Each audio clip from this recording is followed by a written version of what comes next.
Iya, Komnas HAM ini adalah bagian dari sebuah jaringan global,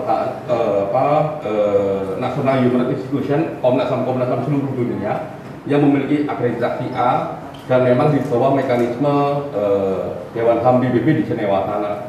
Biasa isu-isu besar yang mendapatkan perhatian publik dan sebagainya, nah itu mendapatkan perhatian di Jenewa sana. Kami ada mekanisme itu nantinya dan kami memang sedang memikirkan untuk menggunakan mekanisme itu. Tapi pada pokoknya yang penting dalam proses ini yang tadi diceritakan oleh Pak BK adalah keterangan atau informasi atau penjelasan yang harus diberikan oleh FIFA terkait peristiwa ini. Karena misalnya peristiwa-peristiwa serupa, ya, termasuk juga penggunaan gas air mata, termasuk juga pelanggaran regulasi FIFA maupun regulasi PSSI, itu berlangsung terus-menerus. Nah, problemnya adalah dalam temuan-temuan kami, memang pelanggaran ini ya tidak diketahui oleh PSSI ya, sebagai salah satu organisasi langsung di bawah FIFA, tapi tidak mengambil langkah-langkah untuk menyelesaikan pelanggaran-pelanggaran tersebut sampai terjadilah problem kanjuruhan.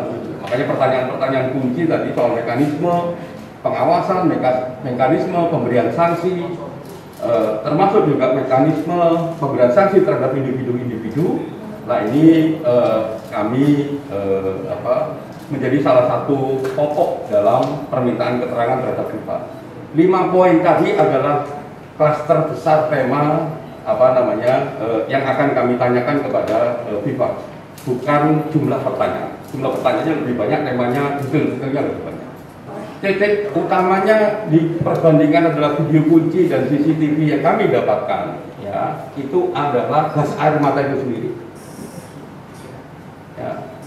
Nanti pada saatnya ketika laporan akan kami buka. Tapi pada titik poin paling penting adalah gas air mata itu kami lihat dengan telanjang mata, ya, ada di rekaman CCTV dan itu di luar. Dan itu poin paling pokok dalam peristiwa ini.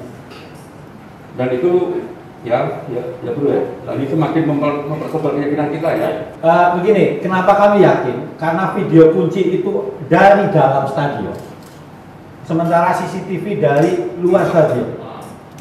Jadi kami mencocokkan, dan yang paling meyakinkan adalah soal gas air matanya, asapnya.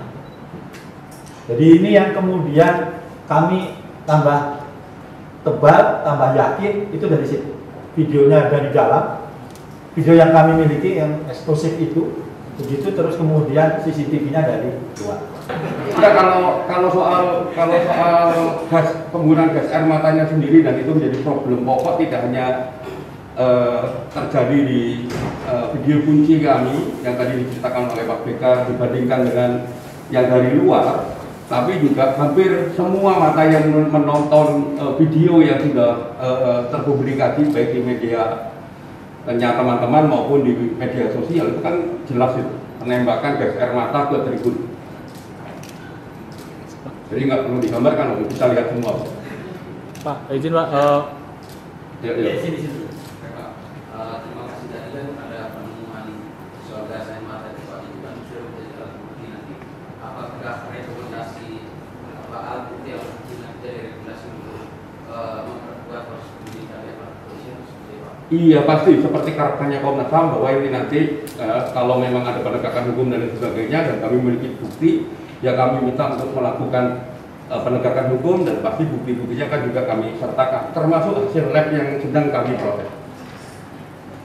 Kami punya sama teman-teman Aremania menemukan selongsong gas air mata, dan sekarang lagi proses di laboratorium di sebuah tempat di Malang sana.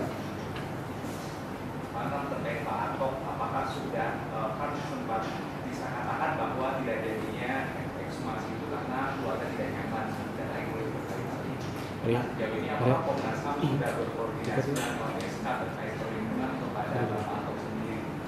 Ketika kami proses meminta keterangan kepada Pak Anto, salah satu poin pembicaraan yang paling penting adalah begini. Bagaimana seandainya ke depan mau ada proses otopsi, ya, bahasa populernya, bahasa lebih spesifiknya ekshumasi baru otopsi. Beliau bilang kalau ya asalkan prosesnya baik dan bikin saya nyaman. Nah, itu bisa kami pikirkan, walaupun saat ini pertimbangannya kenapa kami menolak adalah rapat keluarga dan mempertimbangkan kondisi orang tuanya yang sudah sepuh, dan karena proses yang kemarin komunikasi dengan semua pihak kurang berjalan dengan baik, nah itu menimbulkan kekhawatiran yang mendalam.